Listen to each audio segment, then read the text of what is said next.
اعوذ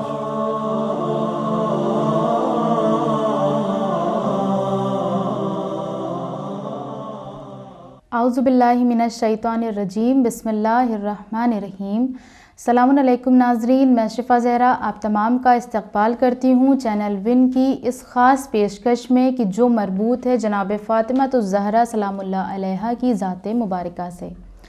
ناظرین محترم، ہم سب جانتے ہیں کہ جناب سیدہ سے رسول اللہ کو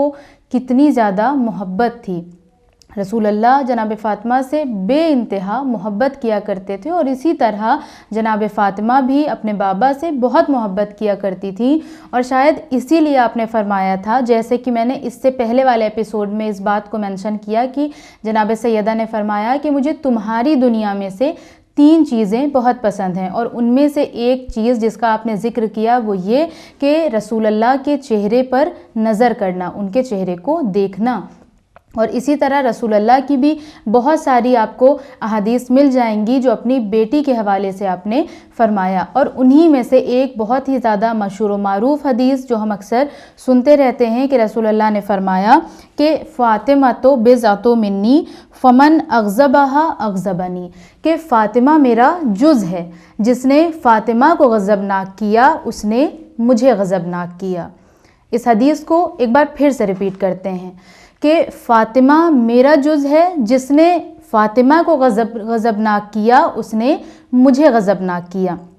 اب دیکھیں، جیسا کہ میں نے اس سے پہلے بھی یہ کہا تھا کہ جس طرح سے قرآنی آیات میں ہمیں غور و فکر کرنا ہے، سملرلی ہمیں رسول اللہ کی احادیث میں، معصومین کی احادیث میں بھی غور و فکر کرنا ہے کہ یہ بات کس کنٹیکسٹ میں کہی جا رہی ہے، کیا کانسیپٹ ہے اس بات کا۔ اب اگر اس حدیث میں ہم غور کریں تو ہمیں یہ دکھائی دیتا ہے کہ رسول اللہ نے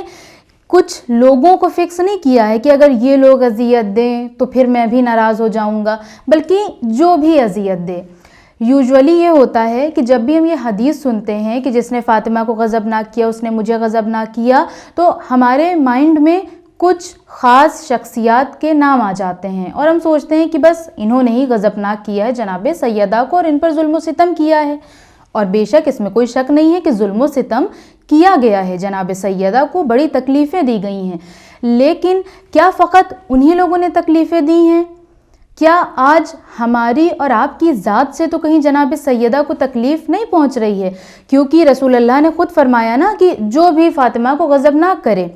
اور جناب فاطمہ کس بات پر غضبناک ہوں گی؟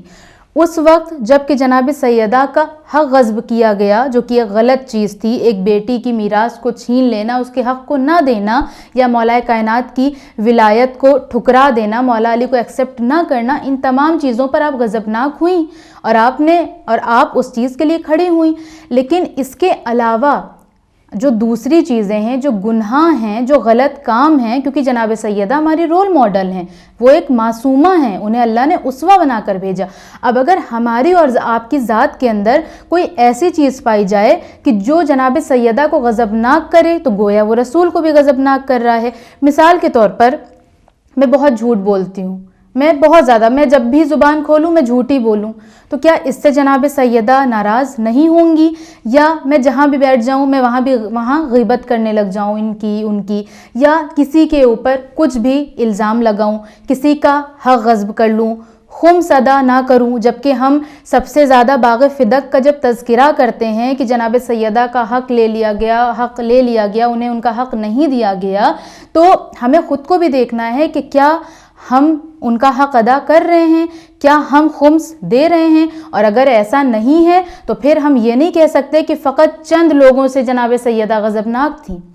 اگر چند لوگوں سے غضبناک تھیں تو اس کی کچھ علتیں تھیں، اس کی وجہ یہ تھی کہ ان کے اندر غلط چیزیں پائی جا رہی تھیں، وہ گناہ کر رہے تھے۔ لہٰذا اگر آج میں اور آپ بھی اسی طرح گناہ میں ملوث ہیں، اگر آج میں اور آپ گناہ کر رہے ہیں، تو یہ کیسے ممکن ہے کہ جناب سیدہ غضبناک نہ ہوں؟ یا ایک دوسری حدیث آپ دیکھیں جو اکثر ہم سنتے رہتے ہیں مجلسوں میں، کہ جناب سیدہ جنت کے دروازے پر کھڑی ہو جائیں گی اور اپنے سارے شیعوں کو، جتنے بھی ان کے شیعہ ہیں، سب کو جنت میں انٹری دے دیں گی بنا کسی سوال و جواب کے۔ کیونکہ ہم نے امام حسین پر گریہ کیا ہے، ان کے رومال میں ہمارے آنسوؤں کو جگہ ملی ہے۔ یہاں پر اس بات کو میں کلیئر کرنا چاہوں سب سے پہلے کہ یہ جو لفظ شیعہ ہے یہ صرف کسی ایک فرقے سے منسوب نہیں ہے کہ بس یہ ایک فرقہ ہے یا شیعہ ہے، کیونکہ شیعہ کا معنی ہے پیروی کرنا، شیعہ کا معنی ہے اطاعت گزار ہونا۔ شیعہ فقط ایک فرقہ نہیں ہے، اگر کوئی اور شخص بھی ہے جو کہ شیعہ نہیں ہے، جیسا کہ ہم تصور کرتے ہیں کہ ہماری کمیونٹی سے بلونگ نہیں کر رہا ہے لیکن وہ جناب سیدہ کا پیروکار ہے، مولائے کائنات کو مان رہا ہے، ان کے نقش قدم پر چل رہا ہے، تو وہ بھی شیعہ ہوا۔ دوسری بات یہ کہ اگر ایسا ہے کہ ہم میں سے چاہے جتنے بھی ہم لوگ گناہ کر لیں لیکن بنا کسی پوچھ تاچھ کے ہم کو جنت میں اتنا ایزیلی انٹری مل جائے گی کیونکہ ہم شیعہ ہیں، ہم شیعہ گھرانے میں پیدا ہوئے ہیں، تو پھر مجھے انصاف سے اور لاجیکل آنسر یہ دیجئے کہ پھر وہ لوگ کہ جو نان شیعہ ہیں، جو شیعہ نہیں ہیں، وہ دیکھیں گے کہ ارے یہ ایک شیعہ ہیں اور کیونکہ یہ شیعہ ہیں اس لیے انہیں انٹری مل رہی ہے، تو وہ خدا سے وہاں پر سوال کریں گے کہ پروردگار اگر شیعہ ہونے کی وجہ سے فقط، اگر یہ لوگ صرف شیعہ ہیں اس وجہ سے انہیں اتنا عظیم اجر مل رہا ہے کہ انہیں ڈائریکٹلی جنت میں انٹری دی جا رہی ہے بنا کسی سوال و جواب کے، تو پروردگار مجھے تو نے شیعہ گھرانے میں کیوں پیدا نہیں کیا؟ میں بھی کسی شیعہ گھرانے میں پیدا ہو جاتا۔ تو یہ شخص سوال کر سکتا ہے نا کہ جو نان شیعہ ہے، اور پھر اللہ تو عادل ہے، اللہ عدل و انصاف کرنے والا ہے، لہٰذا جو اس طرح کی جو روایتیں ہیں، میں یہ نہیں کہتی کہ یہ غلط ہیں، لیکن اس روایت کو ہم نے سمجھا غلط طریقے سے ہے۔ ہمارے سامنے اگر یہ ذکر آیا کہ جس نے فاطمہ کو غضبناک کیا اس نے مجھے غضبناک کیا، ہمارے ذہن میں کچھ شخصیتیں آ گئیں، ہم نے یہ سن لیا کہ جناب فاطمہ زہرا جنت میں شیعوں کو انٹری دیں گی، تو ہم نے سوچا بس ہماری ہی کمیونٹی ہے، جبکہ ایسا نہیں ہے۔ کوئی بھی حقیقی پیروکار ہو جناب سیدہ اگر اس سے راضی ہیں تو وہ بھی شیعوں کی فہرست میں ہی شامل ہوتا ہے اور اس کو بھی جناب سیدہ انٹری دیں گی۔ اور ہمارا کوئی بھی عمل اگر ایسا ہے کہ جناب سیدہ جس سے ناراض ہو رہی ہیں تو اس کا مطلب یہ ہے کہ رسول اللہ بھی ناراض ہو رہے ہیں۔ اور ایک حدیث رسول اللہ کی جو بڑی مشہور و معروف ہے وہ یہ کہ خود رسول اللہ نے فرمایا ہے، اور اس حدیث کو امام صادق علیہ السلام نے بھی نقل کیا، کہ اگر میری کوئی ایسی حدیث ہو کہ جو قرآن سے ٹکرا رہی ہو تو اس کو دیوار پر مار دینا، دیوار پر پھینک دینا۔ لہٰذا میں یہاں پر حدیث کو نہیں بیان کر سکتی کہ یہ حدیث اس سے ٹکرا رہی ہے، یہ حدیث اس سے ٹکرا رہی ہے، یہ ہمارے ذہن کا کام ہے، یہ ہمارے غور و فکر کرنے کی بات ہے کہ ہم دیکھیں کہ کون سی حدیث قرآن سے ٹکرا رہی ہے، کہ رسول اللہ کچھ کہہ رہے ہیں، قرآن کی آیت تو کچھ کہہ رہی ہے، کیا یہ پاسبل ہے کہ اہل بیت اس چیز کے خلاف ہو جائیں جو اللہ نے کہا ہے؟ کیونکہ اللہ کی بات اور اہل بیت کی بات کبھی جدا نہیں ہو سکتی، ہمیشہ ایک ہی رہے گی۔ اس لیے ضرورت اس بات کی ہے کہ جب بھی ہم کسی بھی روایت کو پڑھیں، کسی بھی حدیث کو سنیں، سب سے پہلے اس کا ریفرنس چیک کریں، اس کے راویوں کو چیک کریں کہ اس کا صحیح ربط کیا ہے، یہ کیسے ہم تک پہنچی، اور پھر اس میں لاجیکل دیکھیں، لاجیکلی اسے انالائز کریں، اس کے آنسر ڈھونڈیں، کسی بڑے اور قابل علماء سے اس کے بارے میں جانیں، نہ یہ کہ ظاہراً پڑھ کے اور ہم اپنا جواب حاصل کر لیں۔ یا آپ قرآن میں اسی طرح سے دیکھیں، یہ قرآن مجید میں تو خداوند عالم خود ہی ارشاد فرما رہا ہے کہ اِلَّا الَّذِينَ آمَنُوا وَعَمِلُوا الصَّالِحَاتِ وَتَوَاصَوْا بِالْحَقِّ وَتَوَاصَوْا بِالصَّبْرِ، کہ سوائے ان کے کہ جو ایمان لائے ہیں اور جو عمل صالح انجام دیتے ہیں۔ فقط اللہ نے یہاں پر یہ میسج دیا کہ فقط ایمان لانا کافی نہیں ہے کہ ہم نے علی کو مولا مان لیا اور کافی ہو گیا، بلکہ ضرورت کیا ہے کہ وَعَمِلُوا الصَّالِحَاتِ، ہم نیک عمل بھی انجام دیں، کیونکہ اگر ایمان کے ساتھ عمل نہیں ہوگا تو پھر یہ کسی کام کا نہیں ہے۔ یا آپ دیکھیں کہ جیسے اللہ کیا فرما رہا ہے کہ فَمَن يَعْمَلْ مِثْقَالَ ذَرَّةٍ خَيْرًا يَرَهُ وَمَن يَعْمَلْ مِثْقَالَ ذَرَّةٍ شَرًّا يَرَهُ، کہ ہم ذرہ برابر نیکی کا بھی حساب لیں گے اور ذرہ برابر بدی کا بھی حساب لیں گے۔ تو یہ کیسے ممکن ہے پھر کہ جناب فاطمہ زہرا اس آیت کے خلاف چلی جائیں، اور جتنے بھی آ رہے ہیں کہ بس کیونکہ یہ شیعہ ہیں تو آئیے آپ جنت میں انٹری کر لیجئے؟ کیا یہ پاسبل ہے؟ ہرگز یہ پاسبل نہیں ہے۔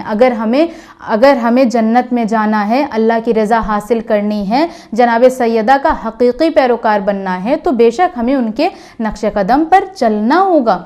جیسا کہ میں نے اس سے پہلے والے ایپیسوڈ میں یہ بیان کیا تھا کہ رسول اللہ نے کیا فرمایا کہ فاطمہ ایک ملکوتی مخلوق ہیں، انسانی شکل و صورت میں۔ کیوں اس دنیا میں آئیں؟ تاکہ ہم ان کو دیکھ کر اپنی زندگی گزار سکیں، ان کے نقشے قدم پر چلیں۔ تو اگر نقش قدم پر نہیں چل رہے ہیں، فقط مدح و ستائش کر رہے ہیں، تو فقط اس بیسس پہ ہم یہ ہرگز نہیں کہہ سکتے ہیں کہ جناب فاطمہ زہرا ہماری نجات کرائیں گی۔ آپ دیکھیں جتنے بھی امام گزرے ہیں، ان کے جو بھی شاگرد تھے یا جو بھی اصحاب تھے، ان کے کیا عمل تھے، کتنے بہترین عمل تھے۔ ان سے کبھی نہیں پڑھا ایسا کہ کوئی گناہ سرزد ہوا ہو، اور اگر ایسا ہے بھی تو وہ اپنے آپ کو کنٹرول کرتے رہے ہوں گے کہ